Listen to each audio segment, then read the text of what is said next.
Get your films on with the Blurs. Once an idea has taken hold of the brain, it's almost impossible to eradicate. Unpacking movies has never been more spot on, woke, fire, and just plain lit. They are lit all the time. So if you're unsure whether or not to plop down some cash for a film, check out the Blurs. When a man with a 45 meets a man with a rifle, the man with a pistol is a dead man. Brondo's got what plants crave. It's got electrolyte. You really only need to hang mean bastards. But mean bastards, you need to hang. Don't say you weren't warned. Here's Brandon and Jeff. Hello, and welcome to episode 54 of The Film Blurs. I'm Brandon Norwood, a.k.a. Hero Protagonist, a.k.a. the true father of Joe's kids, a.k.a. Papi Chulo, a.k.a. the Glizzy King, a.k.a. Mr. Krusty, a.k.a. The Lethal Protector, a.k.a. my biggest pet peeve is sports because I don't like seeing grown men sweat on each other, a.k.a. I want a Subaru Outback so I can have mad strippers in the back giving shape-ups, a.k.a. Rough McGruff, a.k.a. D's Nuts, a.k.a. B-Wood, the Magnificent. And I'm joined here by... Hello, I'm Jeff Stewart, a.k.a. Uncle Jeffrey, a.k.a. J. Otis Dynamite, a.k.a. Revengeman Button, a.k.a. He Who Remains, a.k.a. Penny Ruxpin, a.k.a. Jobo Tupaki, a.k.a. This Motherfucker, a.k.a. To Be Determined, a.k.a. We're going to dive right into Comic-Con because Comic-Con was this past weekend. Let's start with DC because we're only really going to talk because Dungeons and Dragons we'll save for trailer talk. We'll basically just DC and Marvel because this year's Comic-Con, was the first time since Corona, and you had to be vaccinated. You had to wear a mask, and I get it because it's their first time back. They don't want to fuck it up. DC, I thought they were going to really flex their muscles, and especially since there's no DC Fandom this year. There's no Fandom this year? No, there's no Fandom. They may still do it, but I don't see anything on the docket. Right. They only brought two things to Comic-Con, and honestly, it was a bit pathetic. So they showed another little trailer for Black Adam, and this trailer was shorter than the first one they put out. I didn't watch it just because y'all got me in the bag. I don't need another trailer. Right. And that first trailer just came out.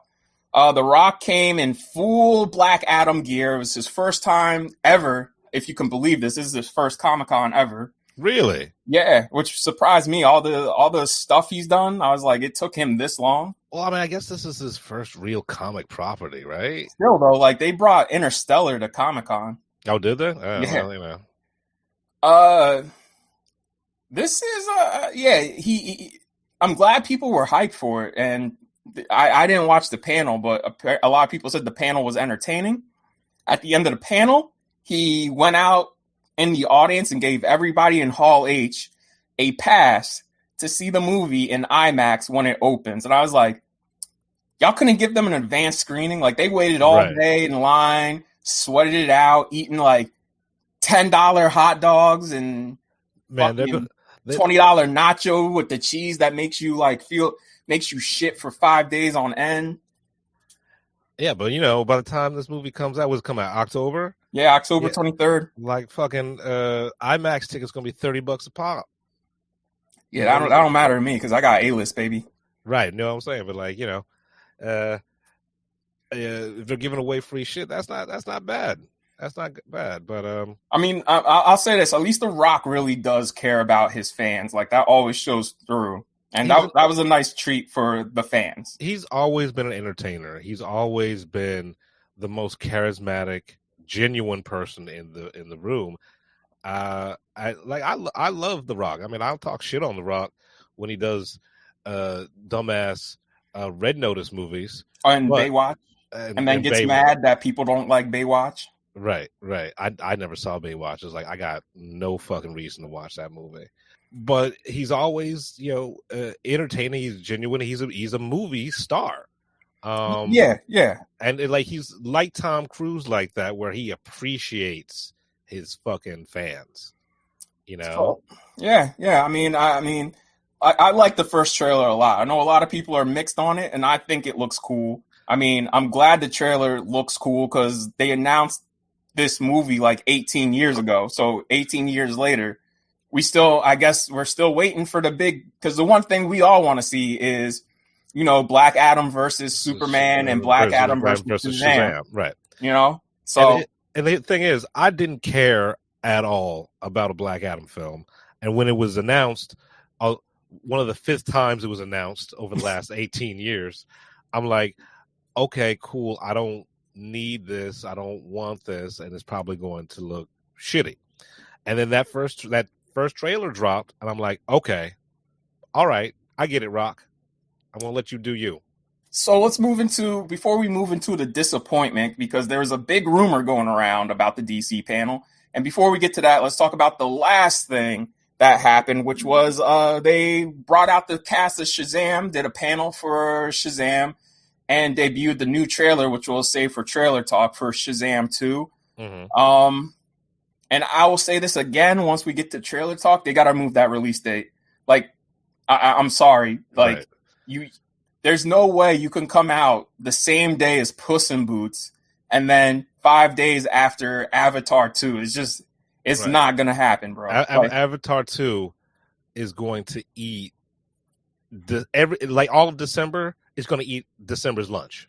I've seen that trailer so many times, because every time I go see a movie, they play that trailer, and that trailer plays every time I see the movie.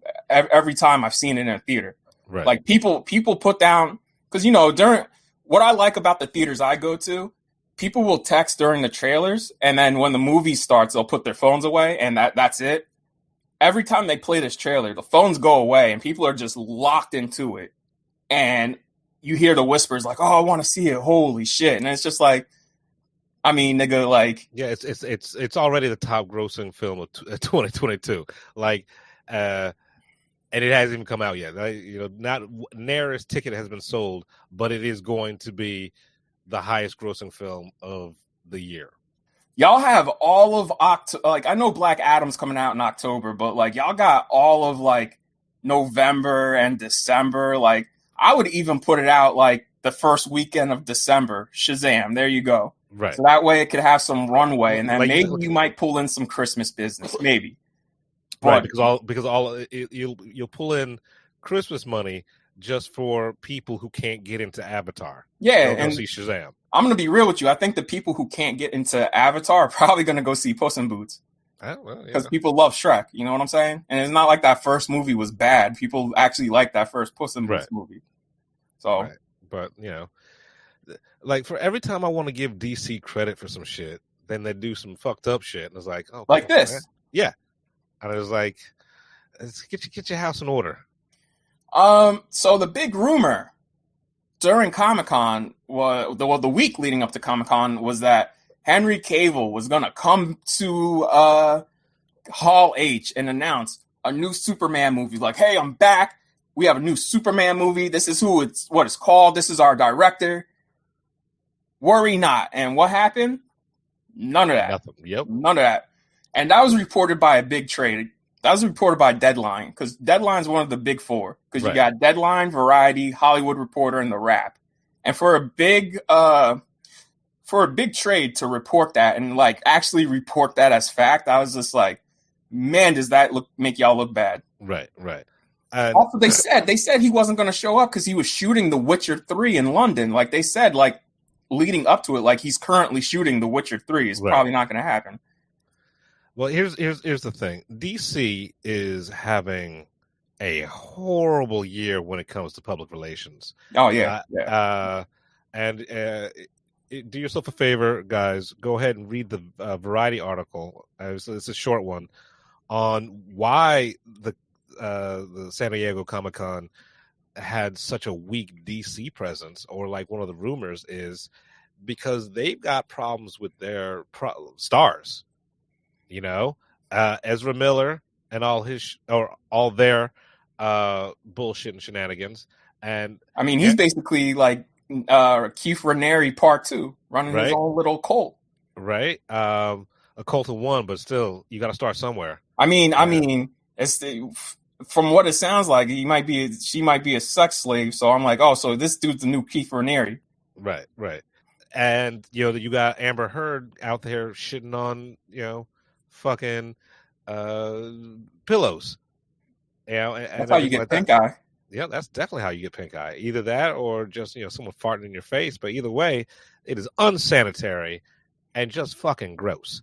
But yeah, like it's DC and WB in general are keeping things on the low just because they got to do some damage control. They got to start cleaning the house. They got to start making moves to sort of like distance themselves from these stars that they've kind of aligned themselves with. Like, how is it that the Flash, right, one of the DC universe's biggest films, right, one of their signature characters, everybody knows who the fucking Flash is, signature character, a movie that is supposed to usher in this new era of DC in movies. You're bringing back fucking Michael Keaton's Batman, Ben Affleck. You're supposed to do all this shit. You're supposed to introduce Supergirl.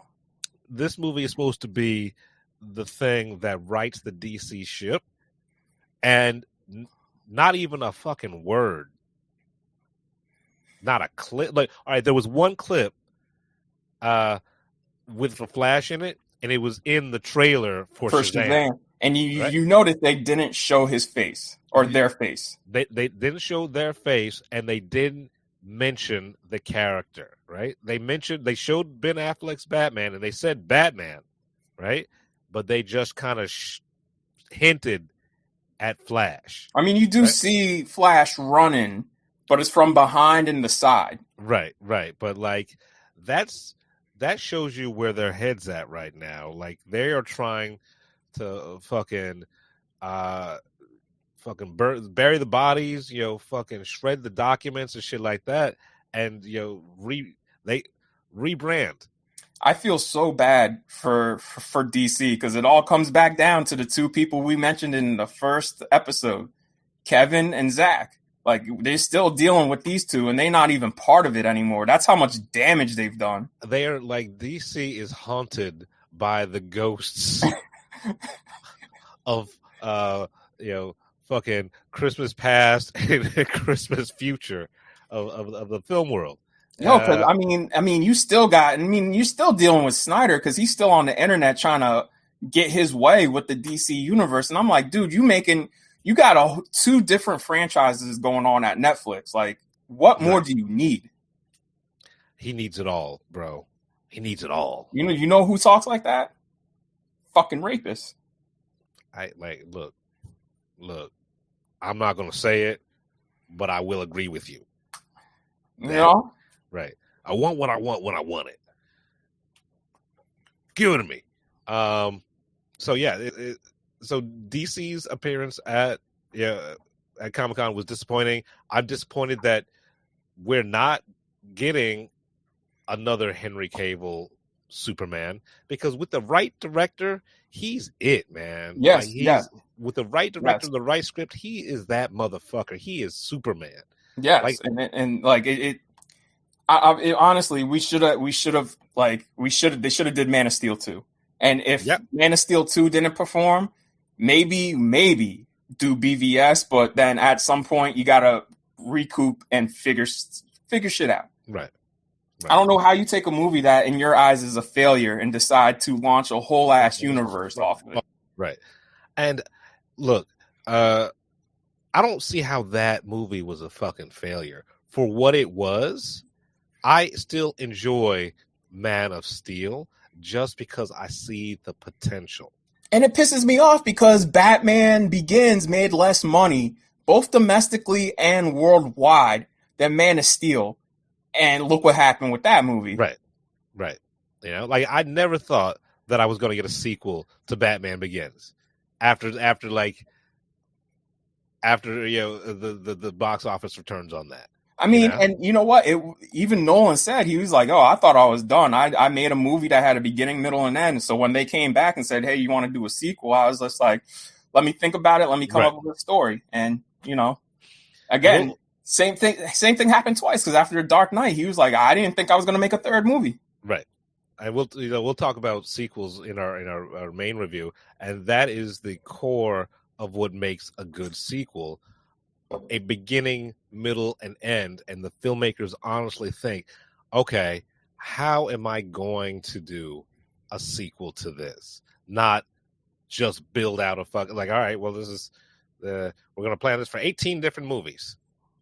Yeah. So I mean, I think that's a perfect segue from DC, which was poorly and underrepresented at Comic-Con, to Marvel, which honestly is oversaturated. And I feel like I'm waterboarded. I feel like I'm being waterboarded by all the Marvel properties. And think about it, we still haven't gotten everything because they're holding stuff back for D23 that's going to happen next month. Oh, all right, cool. So Marvel has came out and said that Phase 4 will end with Black Panther: Wakanda Forever. Phases 4, 5, and 6 are known as the Multiverse Saga, which, if you're like me, you're kind of questioning your head on how, because y'all haven't really done anything with it yet. And I mean, the most we've gotten from the multiverse that has done anything besides No Way Home, and No Way Home played with it, but the one that really dove into it was Loki. I don't know. So let's get into Phase 5, because this is what Phase 5 is. Phase 5 is Ant-Man and the Wasp: Quantumania. It'll be followed by Secret Invasion on Disney Plus, Echo on Disney Plus. Then you have the Marvels, which we talked about before, which is July 29th, 2023. AKA brown people and skirts. Loki Season 2, Blade in November 3rd, Ironheart on Disney Plus. I don't know why this shit exists. Agatha Coven of Chaos. They changed the name. It was Agatha House of Harkness. Now it's called Agatha Coven of Chaos. That will be coming either late 2023 or early 2024. I'm sorry. When did they change the name? Because this weekend it was House of Harkness, wasn't No, it? it was this weekend. They announced it as Coven of Chaos. Oh, okay. A worse name. Well, we got to keep going. We got to keep going. Captain America: New World Order, May 3rd, 2024. Daredevil: Born Again on Disney Plus, which will be 18 episodes, spring 2024. And Phase 5 will be closed out with Thunderbolts in July 24th, 2024. And I could tell you off the rip right now, looking at this, there's literally only 3 of these I'm really looking forward to, and they're all TV shows. Like Daredevil. Oh, I'll take that back. I'm looking forward to Captain America, but Daredevil, Ironheart, and Loki are my most anticipated out of this slate. Right. And again, we said this before on the show, you cannot be making the TV shows better than the movies. Yeah. Like I feel exhausted at that roster, you know? And we still haven't even touched on Phase 6, because we got to get our thoughts out about Phase 5, which again, it's hard to be excited when in a few weeks we're getting I Am Groot, followed immediately the next week by She-Hulk. So that's 2 TV shows back to back. Right. And we just we're not even a month out of Miss Marvel. And Thor, because those both literally just dropped. You know, like I don't even have time to catch up to like let it breathe. Yeah, you let it percolate and marinate and really think about it and have the conversations you want to have about it. Right? You know, like, you know, stuff that real fans want to do. You know, it just feels they're force feeding me all this shit just so I don't have time to realize how badly they are fucking up this thing. Right. You know? Yeah, this is a lot of content, and it like Phase 4 started last year, and within 2 years we've been bombarded with just mediocrity after like property after property, and now we're doing the same thing with Phase 5. Like, I got to go back and give me a second, because it's a lot. Like, I want to count how much is in Phase 5. Like, let's count this. Let's see. 1, 2, 3, 4, 5, 6, 7, 8, 9, 10, 11. 11 things within 2 years across movies and Disney Plus shows. So think about that. Yeah. And you know more than half of it is not going to be good. I don't even know if, like, I'd give you maybe 3 things on there are actually going to be exceptional. Right, and you know what? I'll throw Secret Invasion a bone. Like, I'll throw that a bone. Yeah. And, like, I'm not looking forward to any of these movies. The TV shows have me interested. We'll get into Phase 6, and Phase 6 is a big question mark because, like we said, they're saving a lot of it for D23. So the stuff that was announced for Phase 6 kicks off on November 8th, 2024. The very first thing out for Phase 6 is Fantastic Four. This movie was announced 2 years ago, and it's still another 2 years away. This is insane. And, you know, they already had... Here's the thing that pisses me off about Fantastic Four, and it pisses you off, too, because we've had this conversation. John Krasinski, he was the big reveal in... Multiverse of Madness. And I'm sorry if that's a spoiler for you. I just save you the trouble of watching that fucking movie. And now, right? Like there was the whole entire internet campaign, fan service. Like everyone's like, "Oh yeah, he would make a perfect Reed Richards." And they put him in the fucking movie, and everyone lost their fucking shit. And now, 2 years from now, when the movie comes out, it's not going to be John Krasinski. Yeah, they're looking at Penn Badgley. And I'm like, then what honestly was the fucking point of him being in Multiverse of Madness? Right. Like, if anything could have saved Multiverse of Madness for me was the fact that, okay, at least they introduced John Krasinski as as Reed Richards, as Mr. Fantastic. And so you take that away, then there's nothing in that movie. That was their one saving grace, is them coming out. As a business person who likes money, I would have had John Krasinski and Emily Blunt come across that stage and be like, "Yo, here is your Mr. Fantastic and Mrs. Fantastic. John's also directing. November 8th, 2024. The fucking place would have burnt the fuck down. It would have smelled like fucking Doritos and Axe body spray. So, moving from Fantastic Four, because we could shit on that all day now. Moving from that, the only other 2 films that we know for Phase 6, and this is a while away, but this is also, I'm like, what are you guys doing? Seriously, what are you doing? May 2nd, 2025, Avengers, the Kang Dynasty. Which I'm like, okay, y'all introduced Kang and Loki last year. Haven't mentioned him since. It's already been announced that he's going to be in Ant-Man and the Wasp: Quantumania. So the gears in my head is, why isn't this the big closer for Phase 5? Right? Right. Like Avengers, the Kang Dynasty really should be closing out Phase 5. But what the fuck do I know? So moving on real quick, there's an unknown movie after Avengers, the Kang Dynasty. And then Phase 6 will close out not even a whole 6 months later. This is like literally 4 or 5 months later. November 7th, 2025, Avengers Secret Wars. And mind you, if you ever read Secret Wars, I don't know how you can possibly do it in one movie. That's a big story that involves almost every single possible character in the Marvel universe. They'll be able to fit it into that 3.5 hours. It'll be fine. I can't believe, and this is what I've heard from normal people on the internet. People who love this shit have said, "Why are we getting 2 Avengers movies in 1 year?"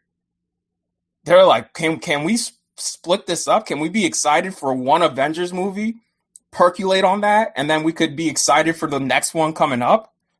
I mean, How long did we have between Infinity War and Endgame? A year. A whole entire fucking year. That was a year. That was actually one movie, split into two parts. And and remember, that was built up to. Like, at least you could see that coming, right?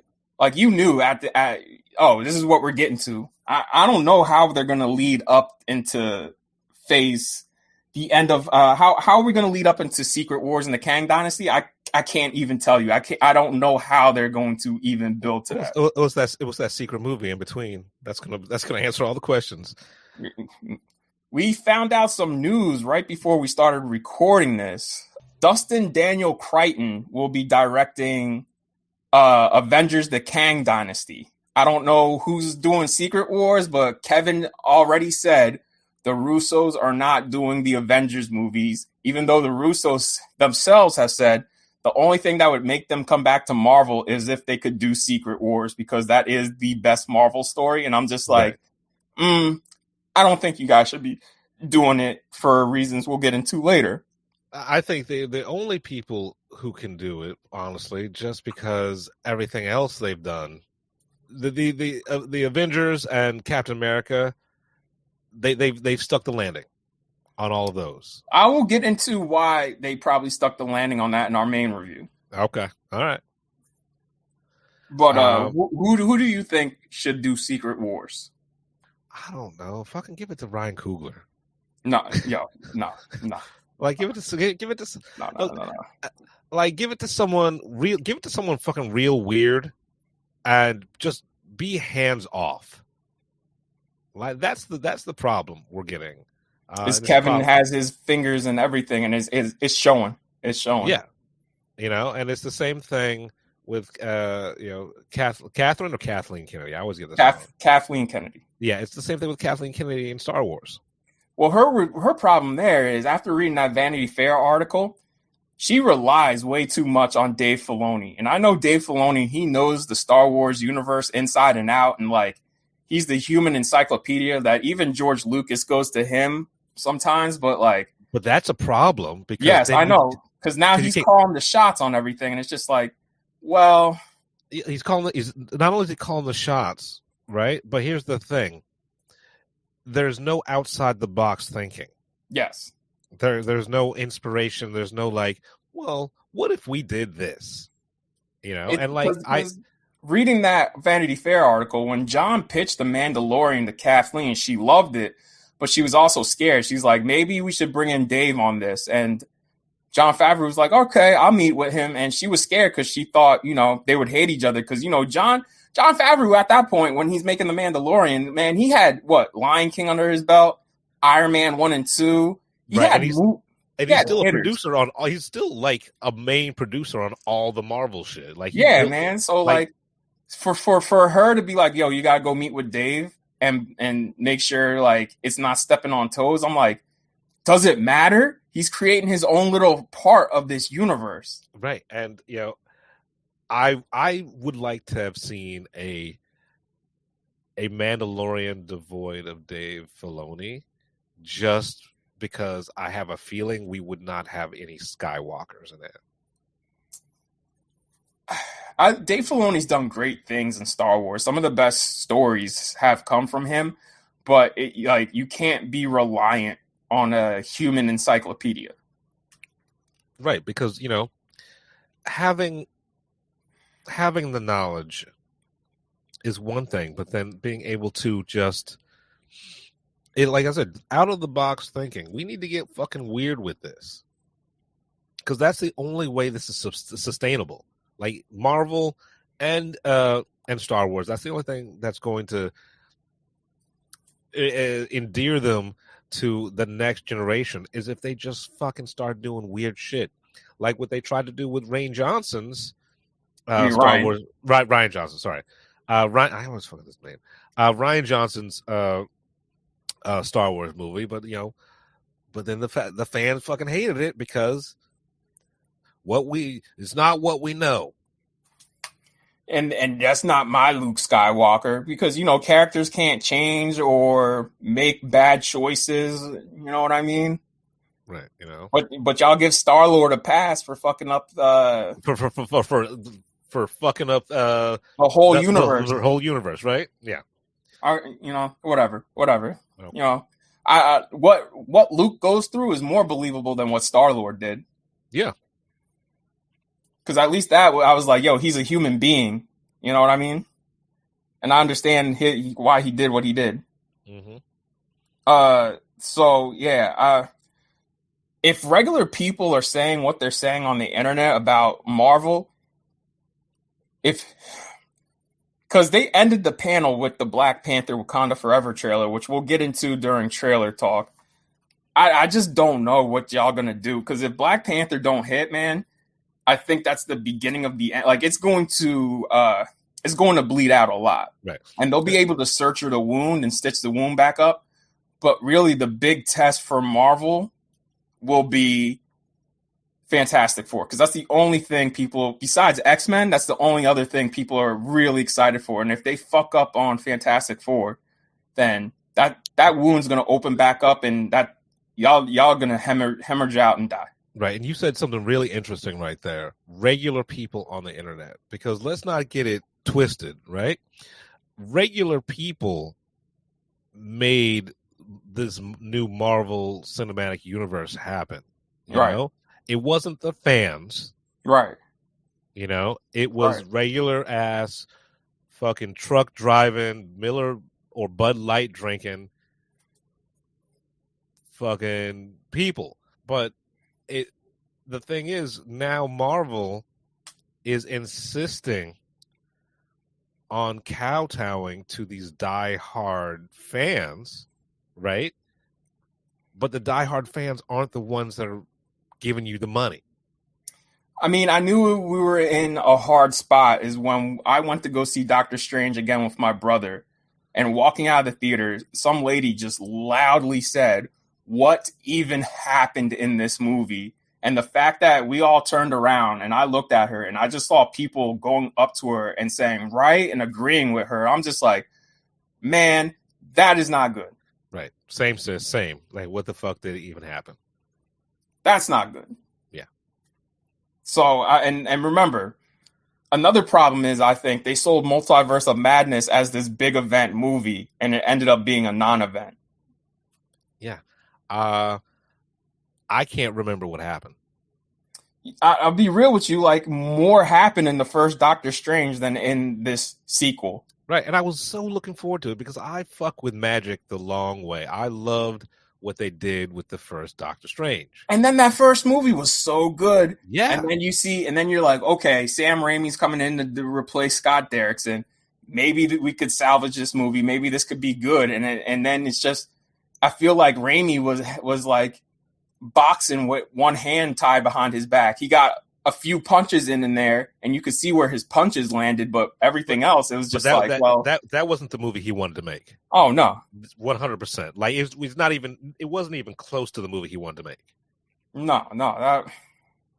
I want to see, because that's why I was so excited about Multiverse of Madness, because like, oh, fucking Sam Raimi's doing another superhero movie, but now he gets to play around and get as weird as he fucking wants. And think about it, Doctor Strange he's been on record before. I remember when he was making Spider-Man, he said, one of his favorite characters was Doctor Strange. Right. The fact that he got to make one of his favorite characters, and he was just like, yeah, I coming out of this experience, he said he would make another Marvel movie, not another Doctor Strange. That says it all. Yeah. So think about it. Scott Derrickson and his co-writer left the movie, and they delivered. They delivered on that first one. Yeah. Mm-hmm. Like I would not think Scott Derrickson would make a better movie than Sam Raimi, but but here we are. That's it for Comic-Con. It was a big wet fart, you know what I mean? Like Friday, they had the Marvel animation panel. I don't know why it was his own separate panel, but they announced 2023 Spider-Man Freshman Year will be on Disney Plus, and that'll be a prequel to the trilogy. It'll be an animated show, obviously, and then canon, another canon show within the X-Men universe, within the Marvel universe that will be canon, is a continuation of the old X-Men cartoon called X-Men 97. It's coming out 2023 on Disney Plus, and that's, so I don't know why this is not a movie and they're just reviving the TV show, but whatever. I love the TV show, but Right. I mean, just do a movie. I don't think look, I don't want them to do a movie. I want them to do a TV show, because then if they do a TV show, at least they have a chance to get it right. That's true. That's They true. they get a chance to get it right with the TV show. I mean, it's so weird to read that the Thunderbolts is what's going to close out Phase 5. And I'm like, is there anybody who's clamoring for a Thunderbolts movie? There's 5 people. There are 5 people, and they all have 1 million bot followers, bot army. Twitter has become Westworld. Sure, man. Thunderbolts. Okay. I'm still trying to wrap my head around I don't even 2 know Avengers movies within 4 fucking months. That's crazy. I don't even know who the Thunderbolts are. Yeah. That's the depth of my nerd. It's like, oh, now I got to look up the fucking Thunderbolts. Oh, I did. Once that movie was announced, I was like, what? And I Googled it. I was like, okay, it's their Suicide Squad, but sure. Okay. I was like, sure. Sure, why not? Cool. All right. Yeah. Sure. That's what I felt about most of this. I was just like, sure. Like, outside of, like, the only other thing I'm going to run to the theater and see is Captain America, because, you got Black Captain America. Right. And other than that, it's like, as far as movies go, like, if Ant-Man doesn't hit, bro, that means the Kang Dynasty, like, y'all could kick that to the curb. Right. No one's going to care about that. Yeah. And Ant-Man is fun. Like, it's a cute movie, but it's not good. Neither I like of them the are first good. Ant-Man. Like, everybody likes the second one, Ant-Man and the Wasp. I like the first one better than the second one, because I thought the second one, it falls into the line of what most Marvel movies have become nowadays. It's just another comedic romp. Yuck. It's like, we got to do a sequel. No stakes whatsoever. I mean, at least there's some personal stakes for the Wasp, when getting her mother and shit like that. Right. But I mean, right, but there's I like Ant-Man because I love Paul Rudd. Right, and that's the only character I'm invested in, and I feel like that second movie, I get why they'd be mad at him, but then the shit on him the whole movie, and Right. I'm just like, look, guys, Like, it's not like you two people are likable. That's the thing, is like, yo, y'all two aren't likable, so the movie's trying to make me root for them, and I'm like, I don't really like these characters. right. And the thing is, they're mad at him in the second one, like, but he stole the suit to help fucking Captain America. Right, at a certain point. You get a pass on that. Yeah, at a certain point, you stop being mad there. Right. It's like, oh, Captain America asked you to do him a personal solid. All right. I mean, I guess I would do the same thing. So, yeah. So, Jeff, what have you watched lately? What are you watching? I've been watching a lot of TV lately because I don't like movies have just been blah to me. Like, it was on streaming services at least. And Hulu is quickly becoming my best friend.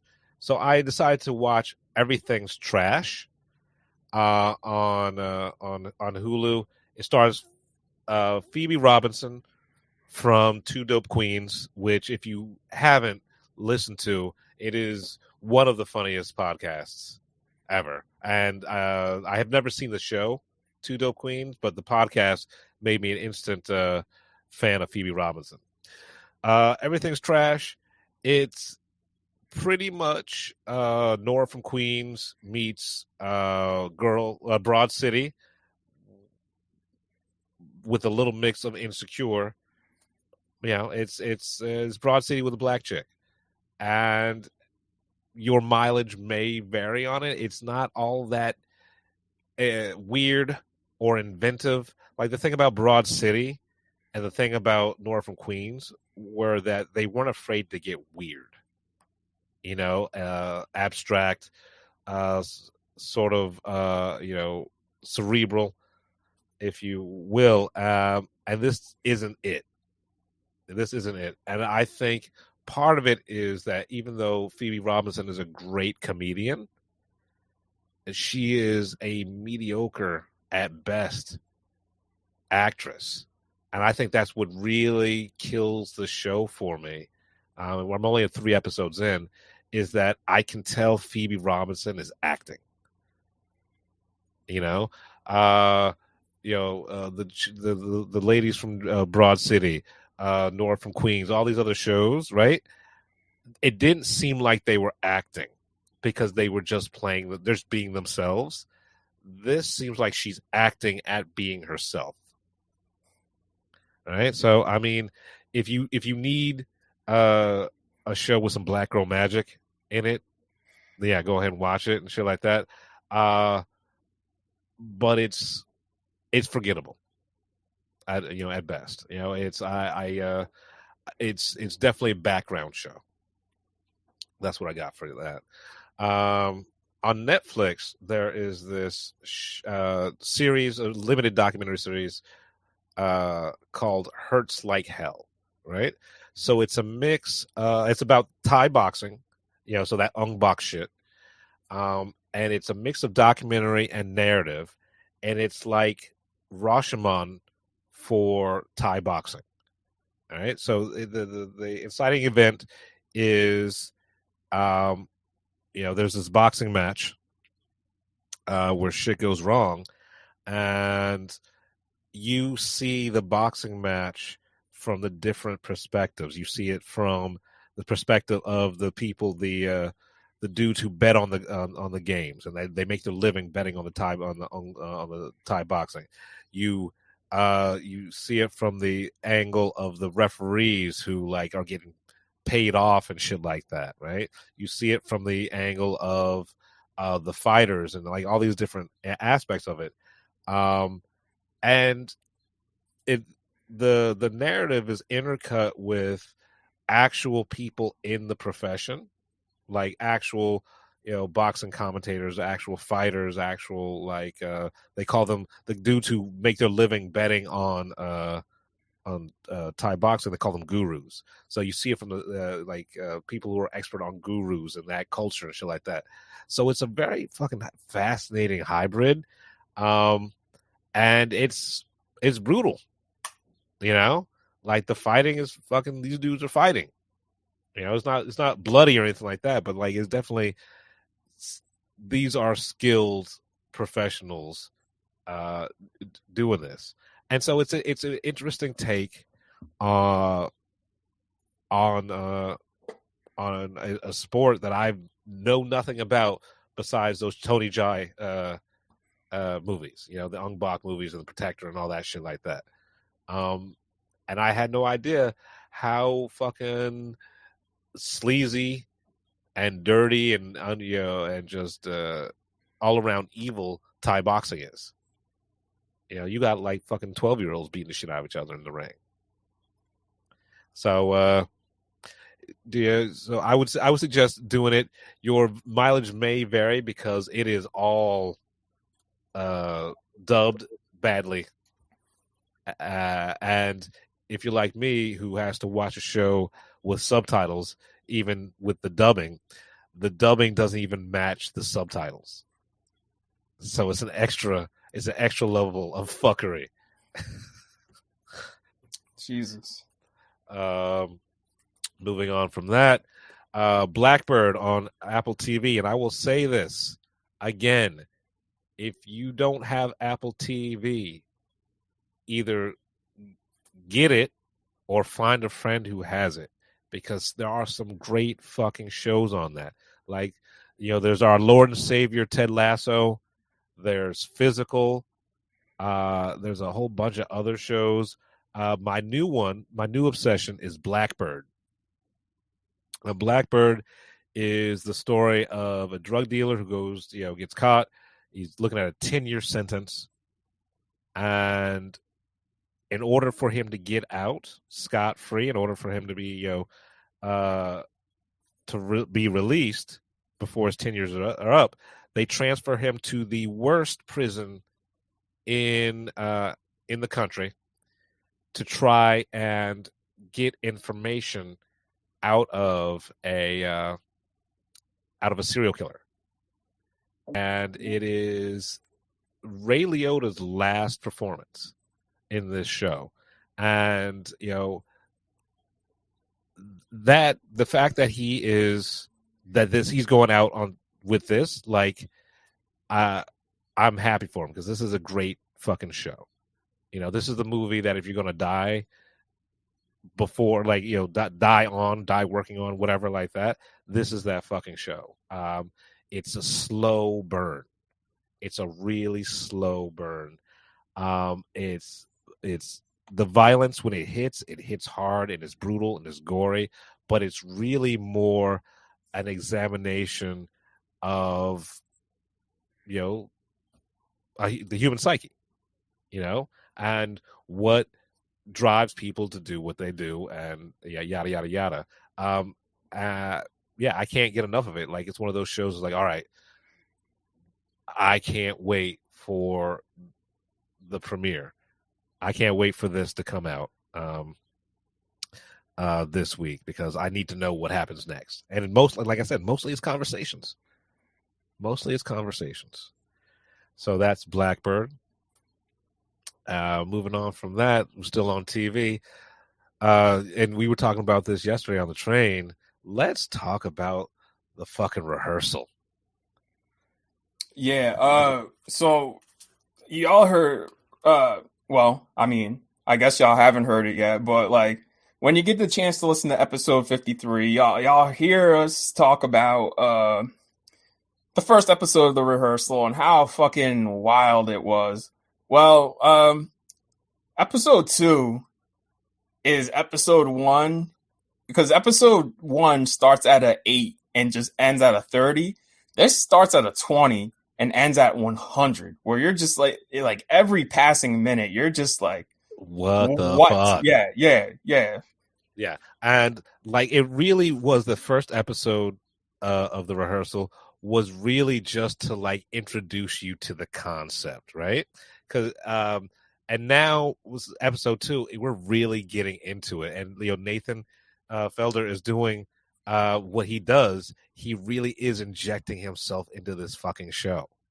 I don't want to give you I don't want to give too many spoilers, but this shit is fucking wild. I mean, it's been up for a few days, so, and it comes on 11 o'clock on a Friday, so we could talk about it. It's fine. All right.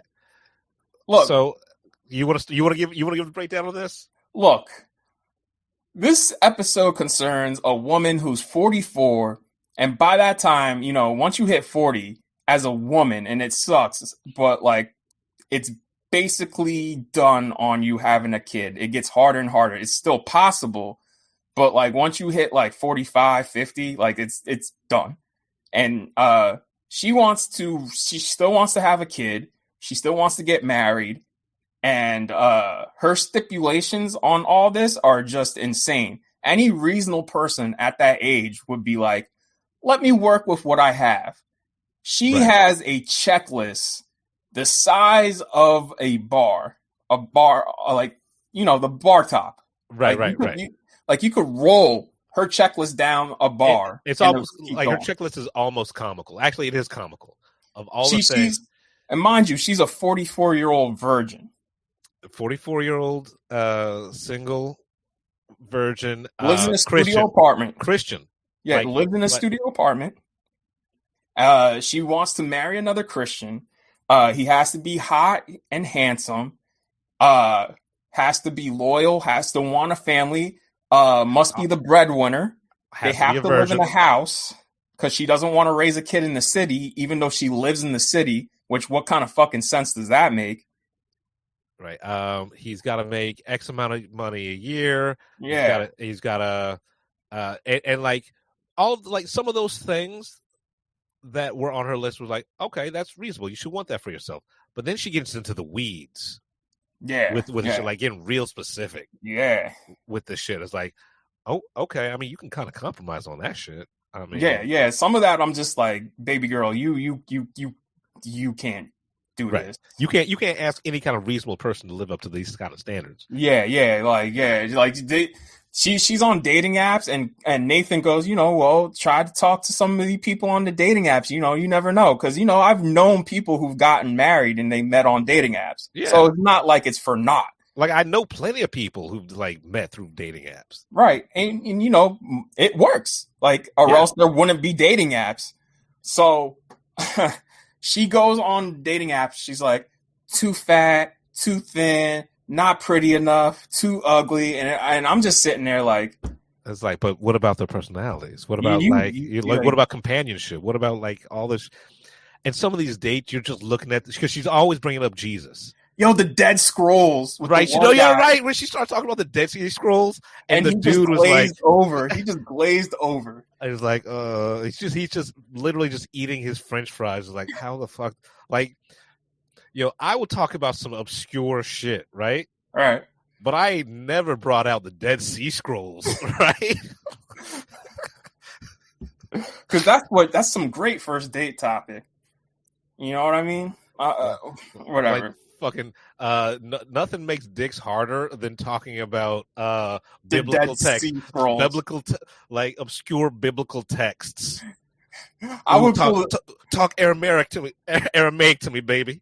I would pull the zib-zab right then and there. I'd be like, yo, my stomach kind of hurts. I'm going to go use the bathroom. I'll be right back. And you'd see me, skirt. So she finally does match with somebody, and it's a black dude, a handsome black man who's younger than her. And she's a little hesitant because she's like, I don't know. He seems kind of young. And Nathan's like, I mean, you guys had a good first date, and it was like your first and only successful date. Give it a shot. Right. Well, do we forget to mention the baby? We've got to. That's right. Go ahead. You talk about the baby. Right. So the whole entire thing is Nathan is helping her because she wants to be a mother, but she's not sure she can handle it. Right. So they give her an army of babies to take care of. Like, because there are laws in Oregon, because they go to Oregon because she wants to live in a farmhouse, right? That's her dream. So they fly the crew out to Oregon, and the Oregon laws for child actors is they can only work for like 4 hours at a time or 2 hours at a time without a break. So there's literally an army of fucking babies that they got to switch out every 2 to 4 hours, right? And they can't work overnight, right? So at night, they got a robot baby, right? That who's on a timer to be controlled. Wait, no. They were streaming a real baby at home, and whenever the real baby would cry, there was a dude who had to push a button to make the mechanical baby cry. But the problem is the dude they hired, he was supposed to be a night owl. The first 3 nights, he just slept. We told you this shit is fucking wild, right? So we had to put that in there because that leads into the black dude. The black dude. So go on, finish the black. So the black dude, like we said, he's well dressed, he's handsome. At first, he seems down to earth, and they get along because he's a born again Christian. Because he was reckless, and you find out, oh yeah, she was a born. You don't hear what she did to make her a hardcore Christian, but she's like, and I was smoking weed, and that led me to bad things. And I was just like, baby girl, if weed led you to bad things, then you just had that in you. Right. No, like, yeah. The weed led to you doing some other shit, and it rhymes with heroin. Yeah, so they hit it off, and the more you get to know this guy, the more you're like, oh, this guy is a straight fuck boy, a straight douchebag. Like, he's one of the biggest douchebags ever. And when I see people like this on TV shows and shit like that, I'm like, these people aren't real. And mind you, this is an unscripted show. Right. This dude is real. This is real. So seeing this guy, I'm like, oh, they exist. So this dude, he'll find random numbers and find meaning in double numbers. So like 66, or at one point he looks at Nathan, he's like, you see that? 88. And always has a hand movement. 88. 101. And that's how he bagged this chick. He was like talking about the meaning in numbers between God and religion, and like you know, how he wants to make sure he dates a Christian as well. And so on their third date at the house, she tells him what's up. Like, you know, this is a documentary show and he's helping me, and I want to see if you want to co-parent and this and that. And she's like, what I'm trying to see is if we're compatible, because I'm saving all this for my husband. Like, and she's like, how are you sexually? And he goes, I have sex. He's like, just casually, like, I have sex. No, he doesn't even say that. He's like, well, you know, I'm handsome. Yeah, that's the thing. He straight up asked her, he's like, you don't think I'm attractive? Like, I'm attractive, right? And I'm just like, what dude says this? I was like, no dude says to a woman they're trying to bag, I'm handsome, don't you think I'm pretty? No dude says that. Right. Well, except for this dude. And the fact that she kept him around after that. So yeah. So after that, like, she's like, okay, well, would you like to spend the night? This is their second date. Would you like to spend the night? Third. Yeah. Spend the night and, you know, see how we get along with the baby. He was like, oh yeah, sure. So Nathan goes with him, and he's smoking. He's to vet weed. him, because he's trying to vet him just to make sure the baby's first, not like, also make sure she's safe, but more specifically the children are safe. Right. And so he's smoking weed to and from the house. He gets to the house, right? and he starts packing up his shit, and he's like, he pulls out a whole bunch of condoms, and Nathan's like, but she said you guys aren't gonna have sex. And he's like, well, you know, you never know. We meet in the house together. Here's my thing. At that point in time, a 44-year-old virgin is not going to just change her mind on a whim. Right. Like, you don't have that level of game to spit to change her mind after 3 dates. Like, those rules are set in stone. That's like the 10 commandments that, like, of pussy. You're not getting in unless you do exactly what she wants. The only dudes who could possibly pull that off are Jesus, Leonardo DiCaprio, Brad Pitt, and George Clooney. And even then, I don't even think them three would be successful, at least with this girl. Right. Because this woman, remember, this is a hardcore born again Christian. At one point, they spy on her with the cameras, just sitting in the middle of the living room, just fucking out loud praying. And like, the way she's praying, I'm like, bro, this is some cult type shit. Right. So fuckboy is about to leave. He gets into an argument with his roommate. And I could look at the roommate and I was like, oh man, I get it, dude. You've had enough of this guy's bullshit. Of his like the roommate looks annoying, but at the same time, he looks reasonable. Right. And he's like, they have an argument over these fucking numbers. Like, not every fucking number means something. It's like, just, and the fuckboy is like, just because you're non-believer. It's like, I'm a non-believer because I don't believe in you. And it's like, it's some shit. You want to go, bro? You want to go? You want to go? Right? You want to go? Step over the line, bro. Oh God. There's so much going on in this fucking hour. This is an hour. This is almost an hour. It's only like 35 minutes. It's not even a full hour. It's not a full hour? No. Oh, Jesus. So they get all right. So they go back to the house, and she's not letting him sleep in the bed. So dude's sleeping in a guest room, but he can still hear the baby, right? And Nathan she strictly tells him, like, yo, tonight it's your job to take care of the baby. Right. Because, like, you're supposed to be the father. This is what we're doing. We're playing house. And so Nathan is in the control room with fucking Sleepy McGee, and they're going ham on that baby button, right? Like, they're straight up just fucking with him, like, purposely fucking with him. It's like, all right, I want this cry to be longer, all right? So make it a real long guttural cry. And the dude's like, the guy, like, the fuckboy, he gets up like halfway through the night, packs his shit, right? You see this all on fucking night vision. It's the night vision for me, dog. he goes. Not only does she ask him where he's going, Nathan comes too and is like, "Dude, where are you going?" And he straight up says to both of them, "I need a good night's sleep, man." And it's like, motherfucker, everybody needs a good night's sleep. That's the whole. I don't know how you agree to co-parent a child, right? And you know, like, you have to take care of a kid. How do you not, like, everybody knows what kids do. Right.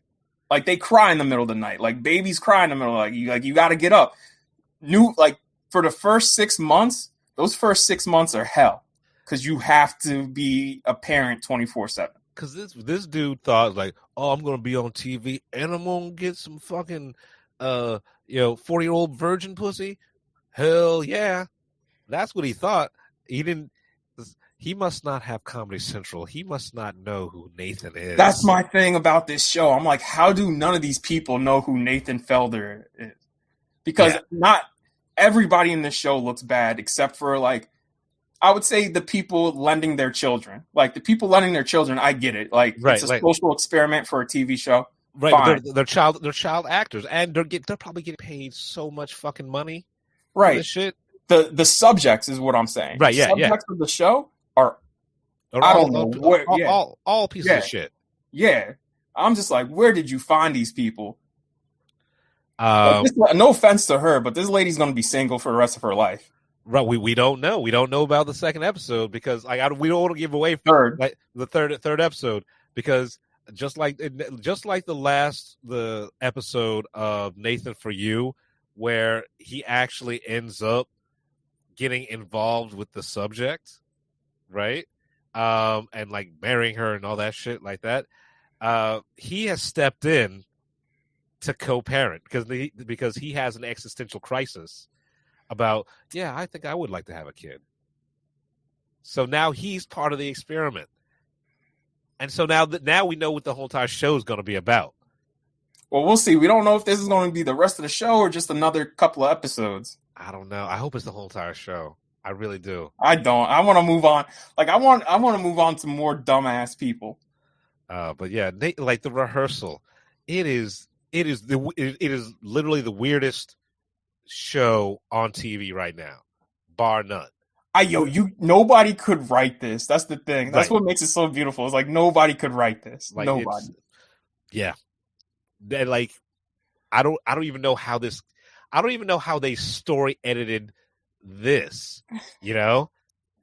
Yeah, because like all these reality shows, they gotta have story editors who kind of like piece together all the footage. It's like, what kind of fucking demented, fucking evil genius put this, like, saw all this raw footage, is like, this is what we're going to do. Yo, the best is how the episode opens. The episode opens with them swapping babies, like pushing a step ladder up to the window so they could swap babies without her knowing. The most Keystone Cop, like, needlessly complex way of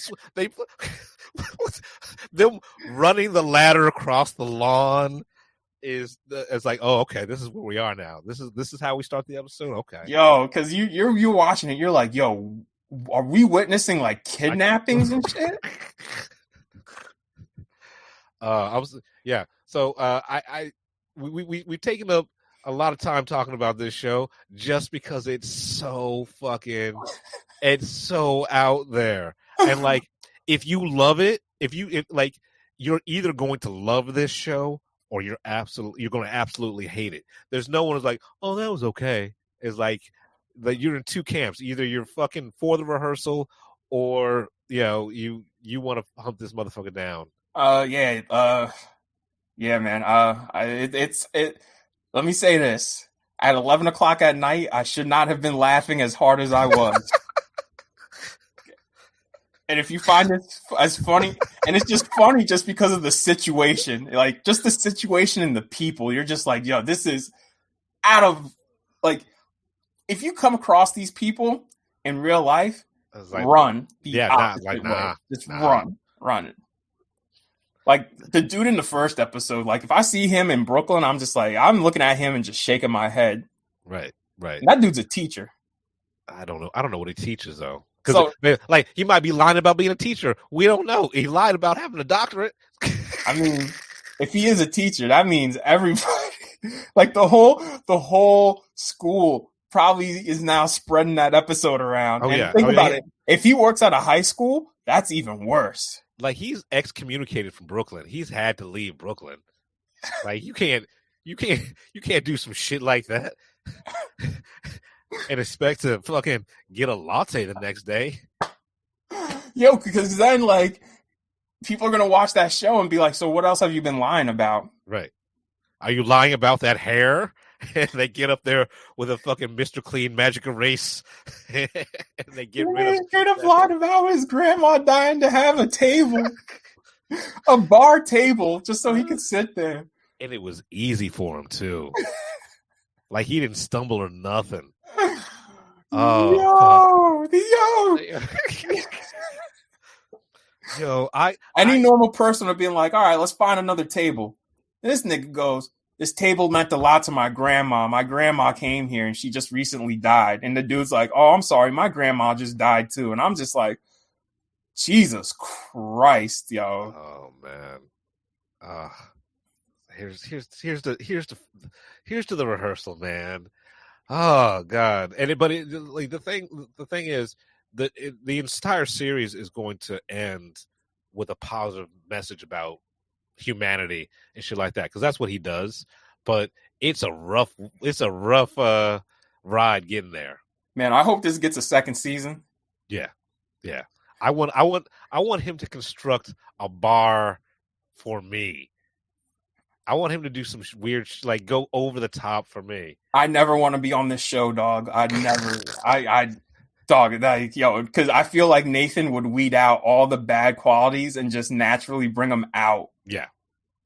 Nah, I don't want to be on that fucking show. All right, so let's move on. I'm not even gonna get into the movies I watched. We'll do it next week because we got a 4-banger today for main reviews. But I will say that I have caught up on Westworld, and god damn. Yeah, all right, so we could talk about last week's episode, not this week's episode, because I gotta rewatch it just because I've been getting like 4 hours of sleep just because there's so much work I gotta do. So I've been like, in and out of sleep watching stuff. No, I feel you. Yeah, but like last week's episode, like I said on episode 3, if you guys heard it, it ends in a major reveal where you're just like, wow, everybody's fucked. Like, this is a new world order, basically. Right, yeah. Like, the humans are hosts now. Yeah, it's so weird how it is an exact reversal of how everything was in season 1. Yeah. And like it is done so smartly. I love so intricately. The one thing I'll say about the new episode is the most gangster shit I've ever seen in my life. Where Hale just goes up to a bunch of humans like chair, and they make a human chair, and she just sits down. I was like, damn, if I can't, I want that shit in real life. I want 3 assistants just so when I need to sit down, chair, I just sit down. That's some P. Diddy shit. That's honestly, that was probably worked into the budget of Days of Thunder. I'm sure Bruckheimer and Simpson both had people chairs. And an ottoman, and a human ottoman. Yeah, man. Yeah. So Westworld, this show is fucking amazing. I had fallen off because I've made no bones about this. Season 2 felt like it was trying to be smarter than me. Yeah. I'm sorry. Every time you say that, that's just funny to me. Yeah, it felt like it was trying to sorry, bro. Yeah, no, it's fine. It's fine. I say that because it was. Oh shit! It was trying so hard to be cerebral, and especially with the time jumping and everything like that.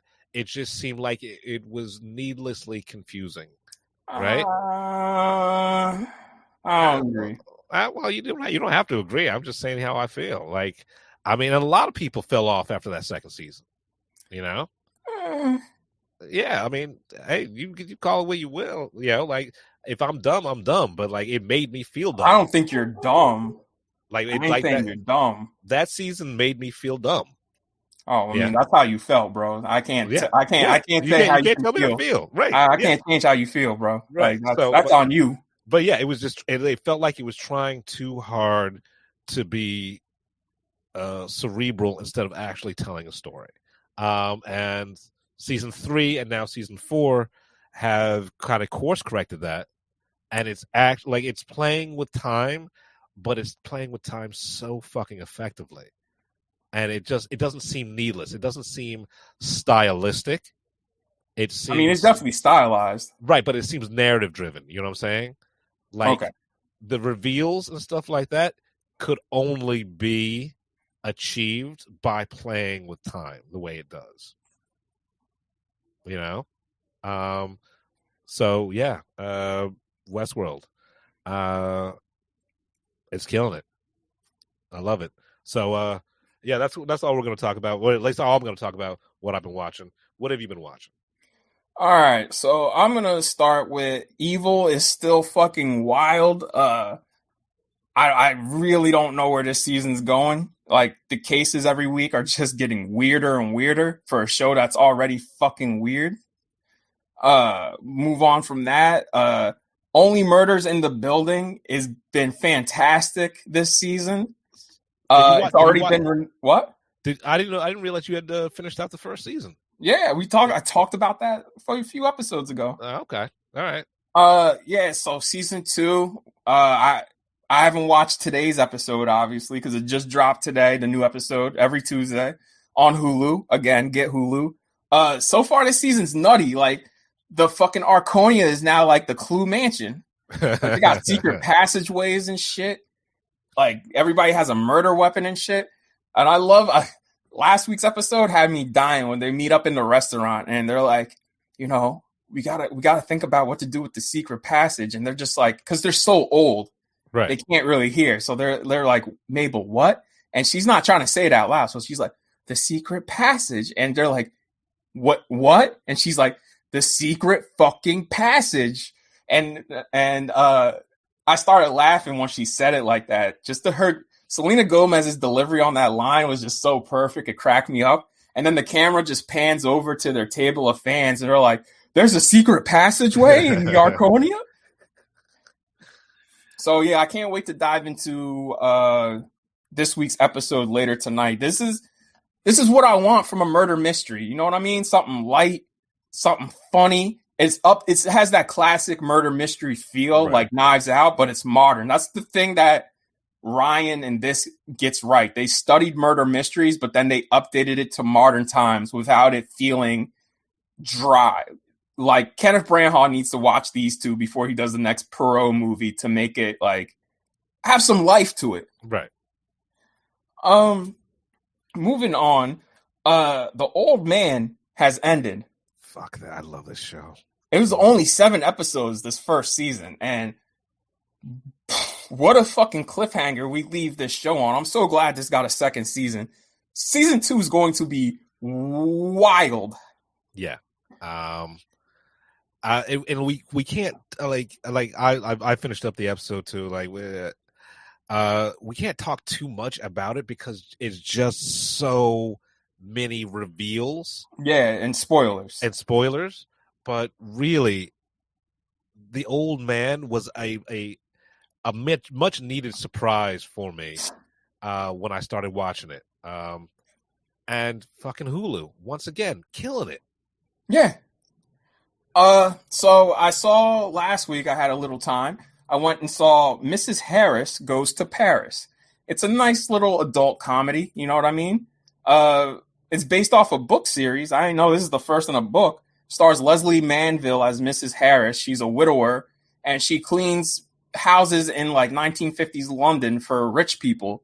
And one of her clients has this dress from Christian Dior. She went to Paris and paid £500 for. So Mrs. Harris, she runs into a bit of luck, and people generally like her and help her out. She saves up enough money from her cleaning and having luck, goes to Paris and tries to get a Christian Dior dress. And it's just it's nice to watch, you know, a movie like this. And I wish it was a little more successful, because this would be a cool little series every 2 years to go sit down and see another Mrs. Harris journey. Because there's one where she goes to Russia. There's another one where she goes to the United States. Like, it's nice. Okay. So, yeah, Mrs. Harris Goes to Paris. I would not urge you to go see this in a theater just because it doesn't need to be seen in a theater. You could honestly wait till it hits VOD and be okay. But, yeah, it's a nice movie. Because it's leaving at the end of the month for the first time, and I fuck with Peter Weir because I've talked about Peter Weir on here plenty of times. So this is my first time seeing this movie from Peter Weir. It's leaving at the end of the month on Hulu, Dead Poets Society. A little too long, but once you get to that because the whole movie, I'm waiting for Peter Weir. So I'm like, man, this is not the Peter Weir I know, but carrying it through, I was like, yeah, and these performances are great. Robin Williams is killing it. And then you get to the last 30 minutes, and that's when Peter Weir shows up and John Seale shows up, and you're just like, yeah, now I see where y'all are at. And those last 30 minutes are probably some of the saddest you'll ever see in a movie. So, secret, I've never seen Dead Poets Society. Yeah, I mean, I just said this was my first time watching it, so yeah, I mean, and like I know people reference it all the time. It's like, there's the fucking think pieces on it and shit like that. It's one of those things like I know I should watch it. I just don't want to. I've started it before and I just kept stopping it just because like the first 20 minutes are just so, it takes a minute to get started because the first 20 minutes are just so slow and so dry. And like, but once you get past those first 20 minutes, it gets better. And then you get to the last 30 minutes and you're like, yeah. Yeah. So, I mean, like I said, I'll watch it eventually. It's leaving Hulu at the end of the month. Yeah, but if it leaves Hulu, it's going to go to something else. You know, like but maybe something you don't have. Hulu's right there. You're all right. Yeah, Hulu. I'm sorry. Like Hulu, I love you, baby.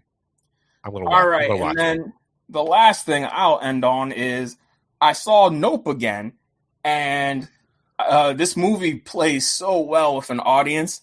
I'm glad I saw it again because I love it more the second time than I did the first time. This is definitely a movie you should see twice.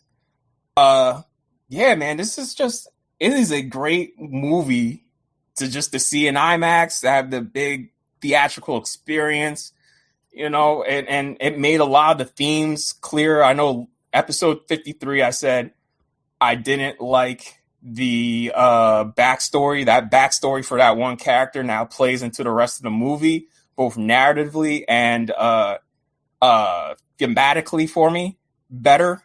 We're still gonna do the giveaway. The giveaway for Nope. If you go see Nope, see it in IMAX, take a picture of yourself with the ticket. Do most creative pictures. You guys are gonna get some prizes. Send it to us on Instagram and Twitter, and we'll pick the winners. I'll announce it again at the end of the episode. We're gonna keep this contest running because I mean, it's fucked up for you guys, but you know we owe it to you. Yep. Let's move into trailer talk. Roll camera and action. It's time for some trailer talk. All right. What do we start with? Let's start with Dungeons and Dragons. Look, it looks fun. Yeah, it looks better than I thought it would be. Yeah, I mean, it looks fun. Looks like everybody's having a great time. I just don't like, and I love sword and sandal shit. I love magic and everything like that. It's something about it that this trailer did not click for me. You know, I don't know what it is. They spent a lot of fucking money on this. I'm like, yo, y'all spent a lot of money on fucking Dungeons and Dragons movie. Yeah. And look, I'm rooting for the best. I tell you what, Michelle Rodriguez looks like she looked like she's enjoying herself because it looks like she's getting more to do in this than she did in the last few Fast and Furious movies. So I get why she's trying to get her own spinoff. And Chris Pine looks like, you know, he does lovable rogue well, you know? Why is Hugh Grant in this motherfucker? Because fucking Hugh Grant, he can do what he wants. Yeah, but he's the type of dude you go see in either like a nice drama or a romantic comedy. You don't go see no blockbuster for Hugh Grant. Right, but like I was just watching The Gentleman again last week. Oh fuck, I forgot he was in that. Yeah, right. And like I think he's in the like I'm just gonna have fun part of his career and just do whatever he fucking wants. Oh, so he's in his Jude Law mode. Yeah, he's Jude Law in it right now. All right, well shout out to Hugh, shout out to Jude. Yeah, so like fucking keep on doing weird choice things. And if you follow me on Twitter, I mentioned this. Colin Farrell is in the same boat because he was also in the Gentleman, and the way he picks his roles, right? He's not trying to be a superstar, you know. He's just trying to be an actor, you know. Like you don't go from The Gentleman to After Yang to like all these other movies. The Penguin, right? Like he's just trying to act and have fun. I mean, my man's is just. I think he's just doing shit that speaks to him because he talks about. I watched his Hot Ones episode, and they talk about going from After Yang straight to the Batman, and he talks about why he did After Yang, and like the dude cares about acting. That's one thing that comes across is like this dude just cares about the craft. It don't matter if he's making like a blockbuster or he's making like a small indie. Like the dude puts it. If it speaks to him, he does it. Right. And like I respect that. And Hollywood tried to make him a star, but he wants to be an actor. Yeah. Yeah. Yeah. So yeah, I had to throw that in there because fucking talking about Jude Law and Hugh Grant, like they're in their fucking Colin Farrell phase. Like I just want to fucking act. So and you know what? Paramount's smart for putting it out when they're putting it out. It's coming out March. There's nothing in March. Yeah, exactly. That's why that's smart. That's very smart. I really hope this movie's good. Like, yo, listen, I can do for some good fantasy, dog. Like, we get a lot of mediocre fantasy and fun fantasy. Like, this doesn't look like it's taking itself so dreadfully serious. And sometimes you just need a palate cleanser. Sometimes you need fucking dragons and comedy. So, I mean, yo, whoever out there plays Dungeons and Dragons, invite me to your little game group. Let me join. I'll create a character. I want to play this fucking game. There we go. There's a challenge out there for anybody. Invite Brandon to your D&D dungeon. All right. So sticking on fantasy, let's move into Amazon's The Lord of the Rings, The Rings of Power. They've put out so many trailers in such a short amount of time. And the one they put out for Comic-Con, I was like, why don't y'all just lead with this one? Because this trailer, I was like, okay, now I see what y'all spent $1 billion on. This looks so much better than those Hobbit movies. It's incredible. Like, it's not going to touch. Guys, keep your expectations in check. It's never going to touch what Peter Jackson did with that original trilogy. But this looks like the next best thing. Right. This looks amazing. It looks thoughtful. It looks like, I mean, I guess you spend $1 billion on something. Everybody's got to fucking care. Yeah. 100%. Right. All the way through. And they got mostly unknowns, which I appreciate. Right. What's cool about this is it looks like what The Hobbit should have did. Because, and I know most of this is Warner Brothers' fault, but splitting the difference between CG and practical. And it looks like this is what they did. They wanted to lean more closer to the practical, the original trilogy. Right. And they're splitting the difference here. Right. So, yeah, I mean, it looks good. Looks fantastic. So September, Labor Day, right? That's Labor Day weekend. When is it? The 6th? September 2nd. Yep. Yeah, it's Labor Day. So, something like that, yeah. So nobody bother me. Labor Day. I don't give a fuck. I don't give a fuck about your cookout.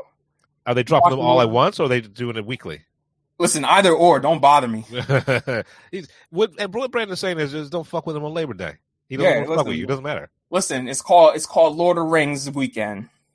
All right, so let's move into let's stick with the theme of fantasy, but we're going now to superheroes. Over Comic-Con weekend, they also dropped a trailer for Shazam 2. They should have dropped this trailer much, much earlier because now, like, again, your lunch is about to be eaten by Avatar, and I feel bad. because this movie looks fun. It looks better than the first movie, honestly.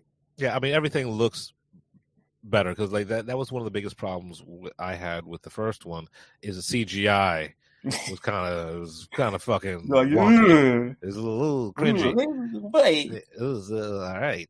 And I thought the first one, it was pretty generic. The story, not the characters or the actors, but the story you're telling. I was like, you could see where it was all going. There's like no surprises. Right, and that's fine. At least it was competently done, and like it was a nice change of pace from the grim, dark gloom of BVS. Martha! Why did you say her name? Martha! I want to. Let's just do one episode. It's just dueling Marthas. Like we just fucking we just Martha the whole entire episode. I would love to be like David Goyer or Chris Terrio writing that script and just being like, oh my God, Batman's mom's name Martha. Superman's mom's name Martha. That's how we connect them together. We can't leave this on the table, bro. Nah, we gotta put it in there. I mean, how many? What are the chances that both their moms would be named Martha? So yeah, Shazam, man. I will say they cannot, if they're gonna do a third movie, and especially now that Black Adam's gonna be introduced, y'all cannot wait another 4 years to make another Shazam and Black Adam. One, because The Rock is now like in his 50s.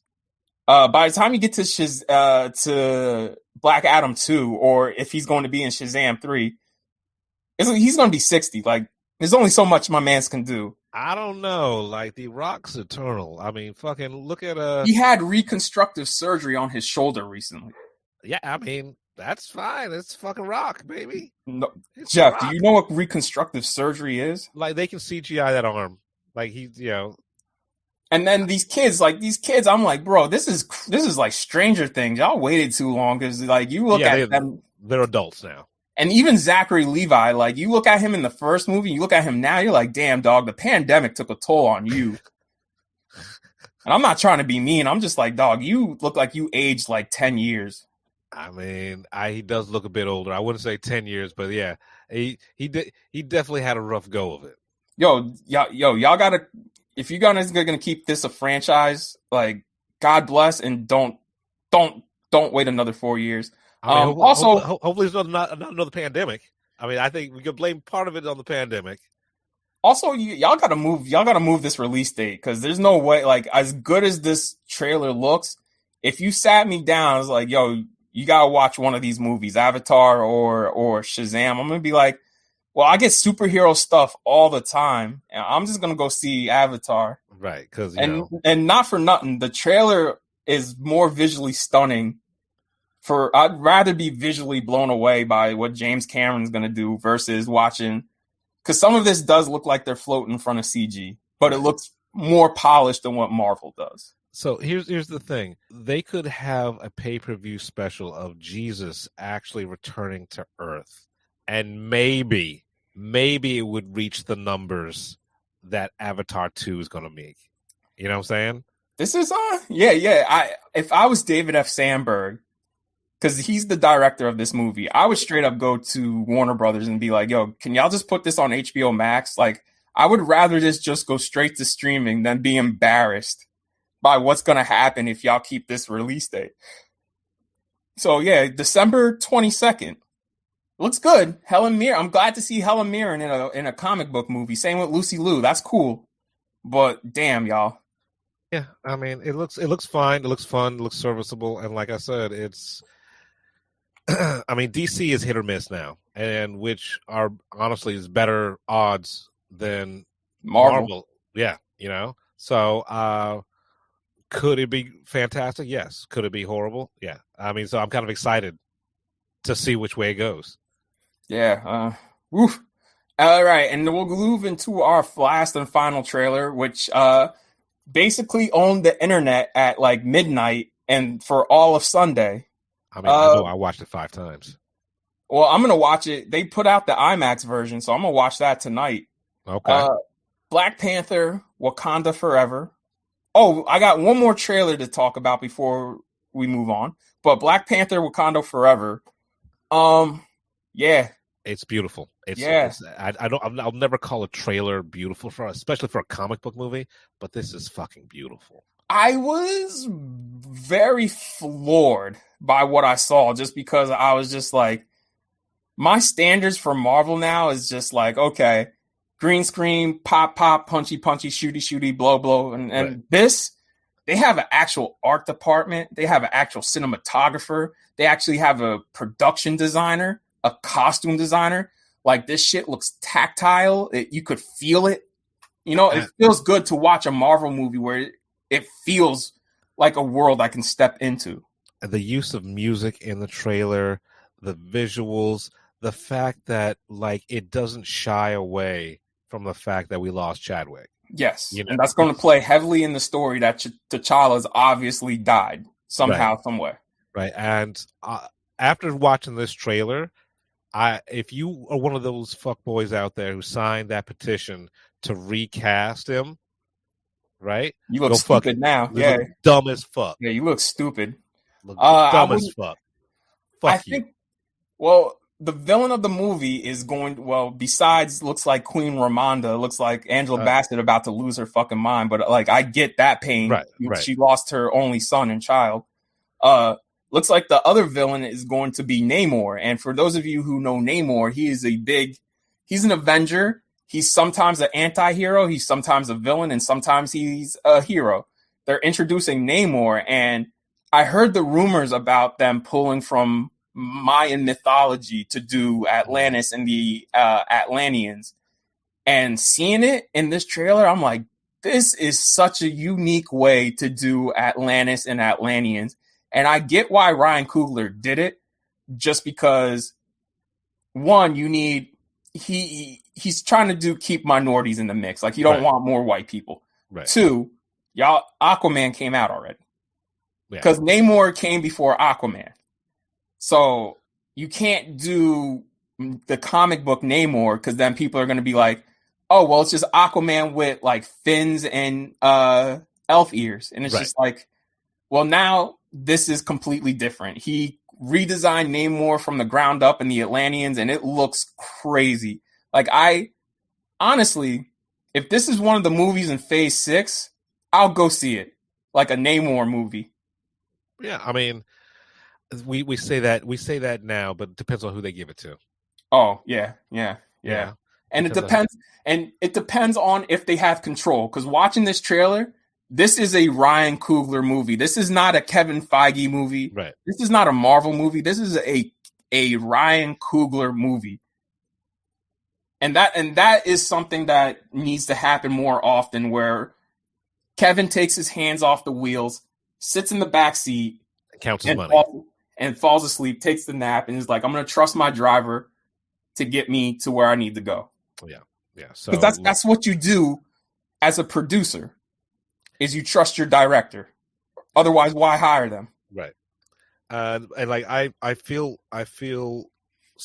bad for Ryan Coogler, because like this trailer's too good. The trailer's too good. The property has too many stakes attached to it, like culture for the culture. Yeah. Yeah. And without hyperbole, this may be the movie that makes or breaks the Marvel Cinematic Universe. Yeah, because if this shit sucks, I mean, not only is this an egg on us as just black people, but this is a stain for Marvel. Yeah. And think about this. This is coming out in November. So if this is as good as this trailer makes it look to be, they're in the running for Best Picture. Yeah. Especially now today, Martin Scorsese had to come out and be like, yeah, Killers of the Flower Moon's not making it this year. We're coming out next year. Okay. So now I'm just like, okay, all I got left now to look forward to is Black Panther and Avatar. Black Panther, if y'all suck, if this sucks, like Marvel, I'm done. I'm done. And it's kind of undue pressure on Ryan, but like, you stepped up to the mantle, man. He's a better man than I am, because had I been in his situation and Chadwick died, I would have stepped away from the movie. I'd been like, yo, I'm wiping my hands clean. Like, this is it. I'm out of here. Right. So like you stepped up. Now, let's do it for the culture, man. Do it. And then imagine if this is a hitter. That means we get 2 big blockbusters from 2 black directors in 1 year, starring black people. That's a win, nigga. That's like fucking heads are going to explode all over the Bible Belt. Before we move on, it was weird how they do this, because if you go see a movie in the movie theater, whatever chain you do, they'll do their little chain like countdown saying like turn off your cell phones, please don't talk and text, and yada yada yada.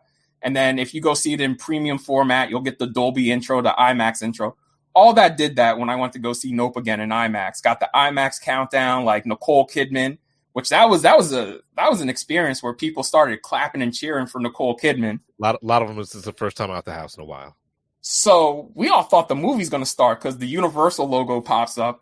And the next thing I know, the Syncopy logo pops up. And that is Christopher Nolan's production company, Syncopy.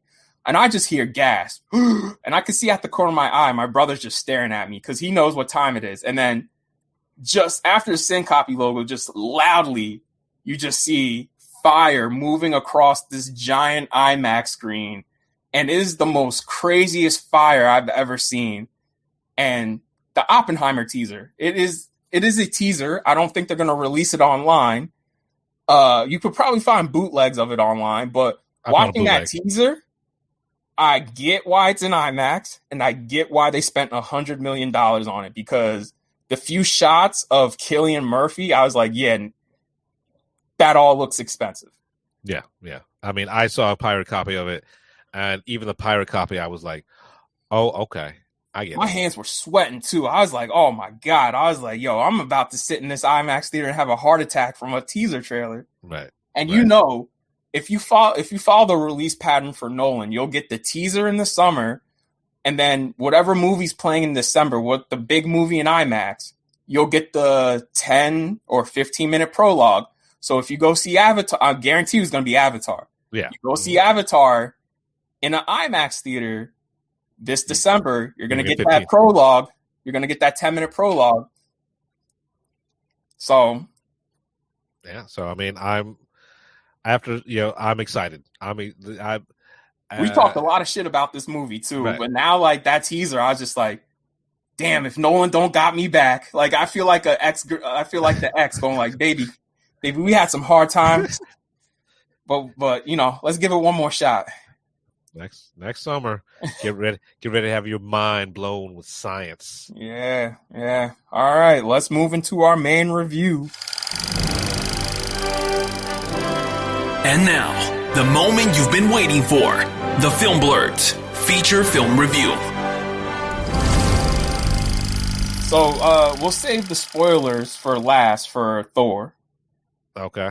Because we'll move into, I guess let's start with The Gray Man, because this movie's a piece of shit. I didn't think it was a piece of shit, but it definitely wasn't worth $200 million. Absolutely not. It was much better than Red Notice, but that's not saying much. Netflix is going to tank themselves, bro, because y'all can't be putting out movies like this like week after week after week, bro. Right. It's a big budget direct-to-video movie. That's all I can say. With name actors who look like they're all having fun. Like all of them look like they're having fun. Unlike and they all have chemistry. Unlike Red Notice, where no one looked like they were having fun and there was no fucking chemistry. The drones shots got on my fucking nerves because I was just like, we just saw this with Ambulance. Ambulance did the same thing, but no offense to the Russos, y'all are not Michael Bay. They're trying to be Michael Bay. Like they're trying to make their version of a Michael Bay movie, and I was just like I don't understand what makes Michael Bay Michael Bay. Only Bay understands how to Bay. Yeah. I mean, even Nolan says he's like, I pull shit from Michael Bay movies because I like the grandiose of his films. Yeah. The Gray Man, if it was directed by Michael Bay. Oh, bro. Woo! This should have been rated R because, bro, the violence in this is insane. I almost threw up because Billy Bob Thornton gets his fingernails ripped out, and it's like a close up, and I was just like, the body count in here is at least 150, right? Yeah, man, and like, and it's not like PG-13, like they get hit and they fall down. It's like blood spray. Motherfuckers get mowed down. Ryan Gosling's just straight stabbing motherfuckers in the neck with scissors. I like everyone's everyone's clown on the Russos. This wasn't the movie for them. Yeah, and the fact that they're gonna go around talking shit like they are, I'm just like, yeah, y'all might have like overplayed yourselves here, right? You know, like it like Captain America was revelation. Well, I think now it's pretty clear watching this movie, Captain America: The Winter Soldier, because that has the best fights of anything they've directed so far. That's all second unit. Okay, yeah, like it's clearly that's all second unit. All right, fair enough. But yeah, this. And like the thing is, I don't hate this movie, but I never have to see it again. Yeah. It's long as fuck. Like I had to take a nap. like no, fucking it's long as fuck. No, you're not wrong because I remember pausing it for a second because I had to use the bathroom, and Trey just goes, "Oh," because he saw there was still 30 minutes left when we paused it, and we thought we were at the end of the movie. Yeah. It's filled with tropes. Like, yes, I wish we could get a CIA director who wasn't always a piece of shit or had clearer motivations than just I'm fucking evil. I run the CIA. Bro, that's what bothered me. I'm like, dude, you're in your 30s. Why are you scheming like this already? Right. And there's no need for you to do this. Like, there's no reason for him to start taking out ex-assassins. Right. You're not like the old man did it better. The old man did the gray man fucking better. Right? You know? Right? Right? That's like, I get it. And another thing about the gray man, fucking way to play your hand, because I knew there was going to be a sequel before we got to the second act. Because whenever they mention a big fucking bad that you don't meet, that you never meet, guess what? They're planning a larger universe. I wish I could get a movie that just ended. And if I get specifically seems like a Netflix problem too. Have you noticed that? Yeah. Like these Netflix movies are always setting up the next one. Right. It's like, how about you tell the first one, right? Yes. You know? And we were talking about this yesterday. I'm going to use Terminator 2 as a perfect example, right? You watch Terminator, story's done, right? There may be some foreshadowing and stuff like that, but if there was never another Terminator movie, that story is done, right? And then we got Terminator 2, and we're like, well, how are they gonna? Well, she saved the world, you know, like how is that going to happen? And then they explain it to you, and it justifies its existence. Terminator 2 justifies its existence. Yes. None of these other sequels we're getting justifies that. Yeah, so before we started recording the show, right before, because the news just broke, I sent it over to Jeff, and we made sure to save it for this review. They announced that not only is this getting sequels, but this is also getting spin-offs. Right? Like, stop. I get it. I get it. You're in the business of product, right? And your product, because they don't make art, they make content. Right. And I get it. I'd rather have art than content. Right. Though. Like, I get it from like a business point of view, but like the movies, like if this is a call to action to all these guys, Netflix, Amazon, like all of these streaming services, all these studios, you loved movies at one point, didn't you? Obviously, because I mean, who else? Why would you put out movies by like Power of the Dog or Roma? Those are slow movies for cinephiles. Right. Like Netflix obviously cares about cinema. Right. Like you wanted to be filmmakers or you just loved film. Don't forget that. Right. don't forget that sometimes you just want a story that's self-contained, that's told with some artistry, Has a some beginning, passion, middle, and end. you know? Like, you can make content or you can make art. And sometimes art and commerce, they kind of fucking they coexist. So that's how you get shit like Dune. You know what I'm saying? That's how you get shit like No Time to Die. Right. So I'm putting this out there.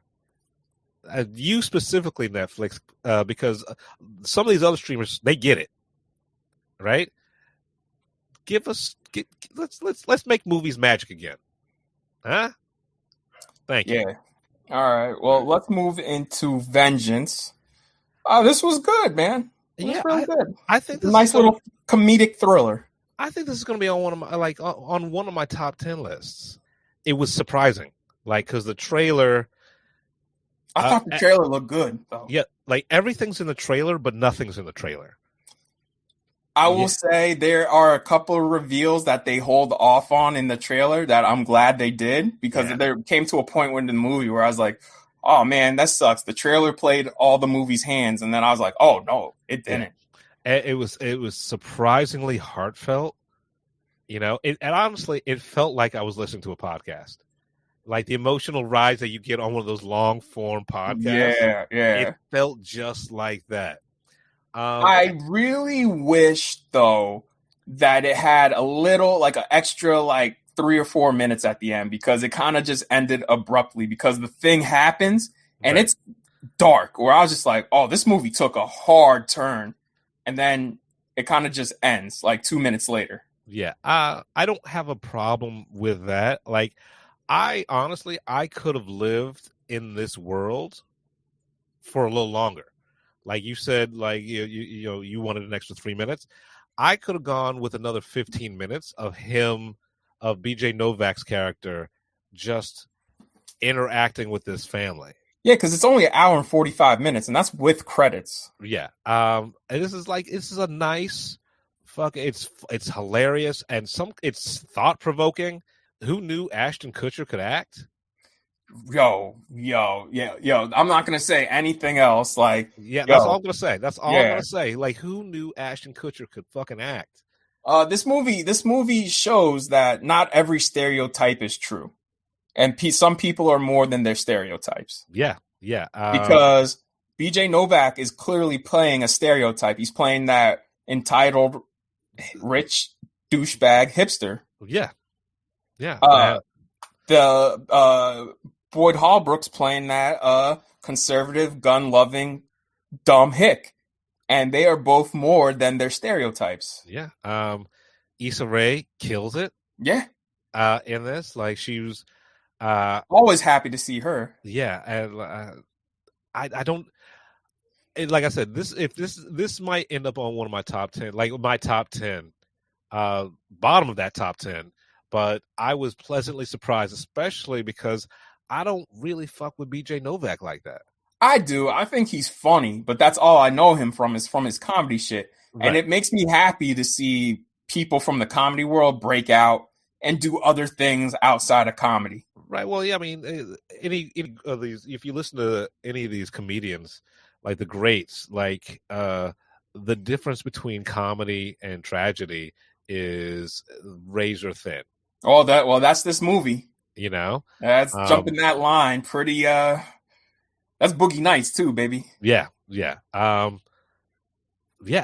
can't say enough about how I hope we get more movies like this, intelligent, hilarious, but also thoughtful.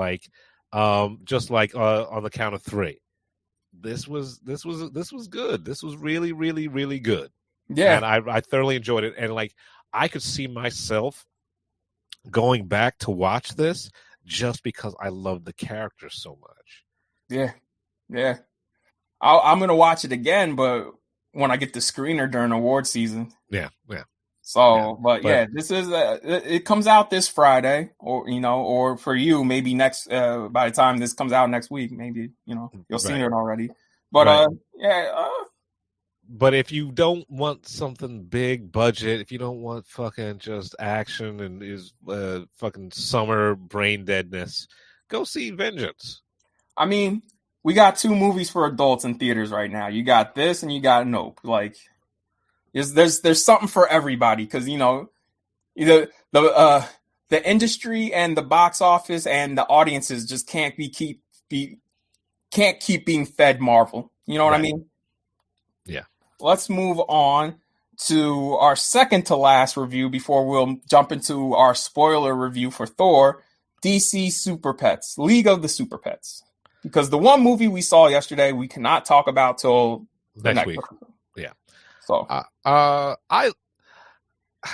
I'm conflicted with this movie. I enjoyed it. I enjoyed parts of it immensely, but that's because I love dogs, right? And they got the dog stuff like right,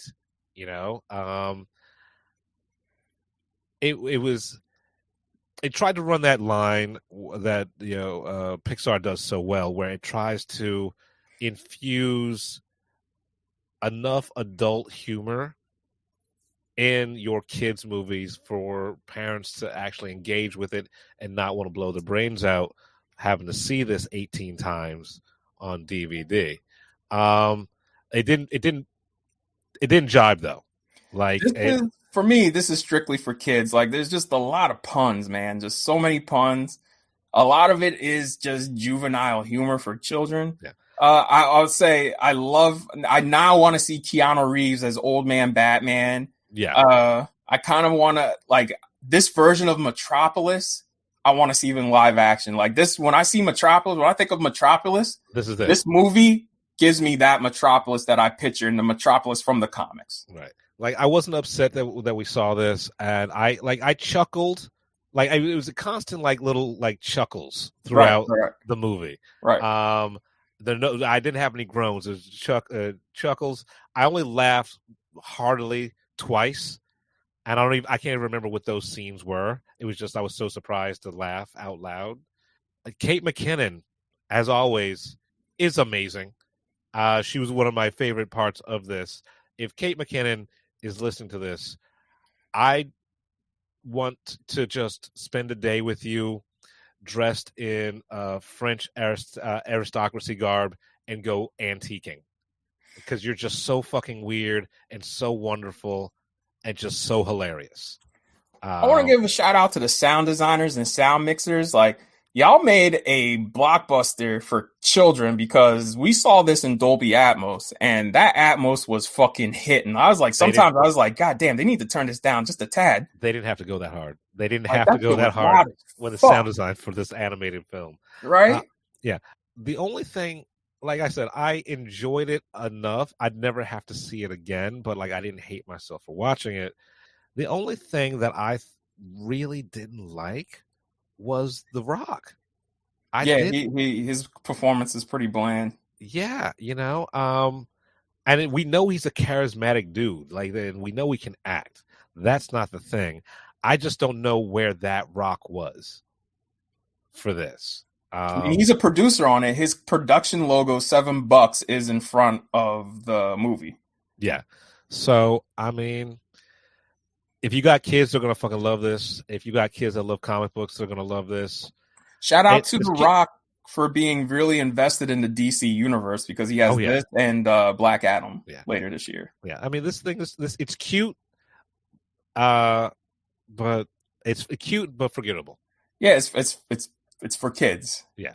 And sometimes when you see something, sometimes there's stuff for kids that I enjoy personally, but then there's stuff where I'm just like, okay, this is strictly for kids, and this falls in line for it's strictly for kids, where I can say it's not bad, but it's strictly for kids. Right. Like, we've seen bad animated films. This is not a bad animated film. Yes. So it's forgettable. Yeah. If you go to see this, which I honestly recommend you just wait for HBO Max. Yeah. Two credit scenes, one during the mid credits and then one post credits. And one post credits is a cute little nod to The Rock, and you'll understand why, because it's a whole little joke. Right. It's being cute. Yeah, it's like this whole entire movie's cute. And I was like, yo, if y'all gonna do that, then where's Shazam? They couldn't squeeze him in fast enough. All right, let's get into our spoiler review for Thor: Love and Thunder. Spoiler alert! Spoiler alert! Spoiler alert! I do like that Jane Foster comes back and she has the cancer that made her the Mighty Thor in the comics, because that's straight from the comics. Oh, is that straight from the comics? Okay. Yeah. It's to me the Thor: Love and Thunder is a little too little, too late, but it's Thor is one of those characters that actually has an arc in the cinematic universe. Yes. And even in this movie, he has an arc. And I appreciate the storytelling because Thor was never one of my dudes. You know, it was never a character I got behind. And even the first movie, I was like lukewarm on. I was like, all right, well, we got to do this. I like the first movie. I thought that was one of the better movies of Phase 4. It's definitely better than the first Avenger because, like, they just needed a better director for that movie. Right. But to see how the character has progressed since that first Thor to this movie, I'm absolutely loving it. You know? Didn't this to you feel like the movie The Dark World wanted to be? Oh yeah, 100%. Yeah, 100%. And if I love how the title pays off at the end. To me, that was so chef's kiss. Right. You know? I think Taika overdid it on the jokes because I saw this twice and I loved it the first time, but then watching it the second time, I'm just like, you know, there's some really big dramatic points that y'all should play into, and instead y'all undercut it with a joke. And I'm just like, can we just let some of these dramatic beats play? Right, yeah. Like just let it breathe. I mean, I get it. Because now Thor is the comic relief. You know, ever since Ragnarok. Times 10. That's the problem. It was Ragnarok times 10. The outerworldly threat, you know, is kind of like, meh, I don't care. But I do love that Christian Bale's Gore is the best, or at least fully realized villain we've gotten since Killmonger. Yeah. You know, like that's what people don't understand, or like, you know, a lot of these writers don't understand. Make me understand why the villain's doing what he's doing. You know, make me feel it. Make me a little bit conflicted about it. You know? Because, you know, to piggyback off what you're saying, this is not the best movie of Phase 4, but that opening scene with Christian Bale, that is the best thing Marvel has done all phase in their movies. Like, that scene is the best thing they've done in the movies this whole phase. Right. I mean, honestly, when it comes to at least the movies, this is the best movie we've gotten in this phase. I still like Spider-Man better. I keep on forgetting that because I'm thinking Spider-Man Sony, but okay, Spider-Man then this, right? Yeah, because for me it would be Spider-Man, this, Eternals, Black Widow, Shang-Chi. Yeah, and you know, TV, you know, if you count like TV, you lump them all together. That's the third best Marvel movie. But the TV's been, outside of a couple of shows, the TV's been outpacing the movies, and it's honestly embarrassing. Right, yeah. Like, I look forward to the TV shows now much more than the movies. We've said this. And that shouldn't be. Like, Taika put out one of my favorite movies of that year, which was Ragnarok. Right. Like, he proved he could do this in his sleep. And now I'm just like, damn, I like this, but it's not even as good as, like, the TV shows, bro. Yeah. I really, really liked how there are this is self-contained, you know? It wasn't trying to shoehorn any of that multiverse bullshit into this. Yes, this had a beginning, middle, and end. And like I just said in the last part, like I miss fucking just having a movie where you could just walk in and sit down and enjoy the motherfucker. Yeah, and that's it. That's Love and Thunder. Like I like that Thor is going through an arc that most people in their 30s are going through, which is like, you're looking at the person you want to be with, like, and then you're looking at starting a family. Like, do you want to start a family with this person? Do you want to like keep things going? What do you want in life, and what makes you happy? Right. How are you going to find that happiness? Yeah. Who are you? Right. Like, who are you? Like, that's the, I mean, honestly, that's the question he's been asking himself since the first movie. Right. Like, and like this who do is you the want to one be? that really dives into that. I mean, congratulations to Marvel. You didn't fuck this one up totally. But then so many people, for some reason, don't like this one. I had a conversation with someone the other day where they were like, they liked the Multiverse of Madness better than they liked Thor, and I asked them why. I was like, well, because there's more stuff happens in Multiverse of Madness. Like there's fight scenes and stuff like that, and like. And, it's cool, nigga. Yeah, pretty much. It's cool, nigga. And then I was like, I had to get all film school on him. But is it a better movie? Did it make you feel anything? No. Did Thor make you feel something? I mean, yeah, I kind of cried. Yeah, I teared up. You hit me sometimes in some places. Then tell me again how Multiverse of Madness is a better fucking film. Here's the thing. At least this movie's tight. There's everything in here has a purpose. I'll say this. We said this before. I'll say it again. You could cut out all that Illuminati shit, and that's like 15, 20 minutes of the movie, and nothing changes. Yeah. So yeah, I mean, that's all I got for like Love and Thunder. It was cool to see Kat Dennings back. Yeah. And it was cool to see Eric Selvig back. I was like, I'm glad these two made their little cameos here. Yeah, that's fine. I mean, and it made sense within the story. Right. There was nothing here that was just like tongue in cheek. Like, the callbacks made sense. Yes. It played into the story. Like, if you guys are going to do cameos, look at this movie and see why they were done well in this movie particularly. Right. Again, we're doing the giveaway for Nope. Sorry about how this is all shaken out, but go see it in IMAX. Take a picture of yourself and the ticket stub, and most creative way you can do it, you guys are going to get some swag. All right. All right. But also, you get your friends to do it. The more people, the better. And also use our hashtag, the film blurs. Yeah, hashtag film blurs, hashtag Nope. Yeah, man, I'm going to say, like, even if you don't like the movie, at least you're supporting original content by a person of color, because, like, look, I'm going to be real with you.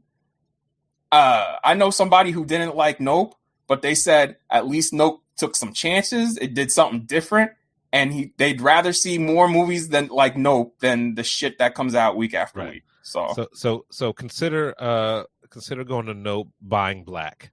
Yep. So that is episode 54. We're the Film Blurs. I'm Brandon Norwood, and I'm the motherfucking protagonist. I'm the protagonist. I'm Jeff Stewart, a.k.a. He Who Remains. Don't come at us. It's just fucking movies. You've been listening to the Film Blurs podcast. Man, I just love what you guys do, man. I never miss an episode. It's the best. It's my favorite podcast. Follow Jeff on IG on MindFire XL and Brandon on Twitter at BJN Tweets.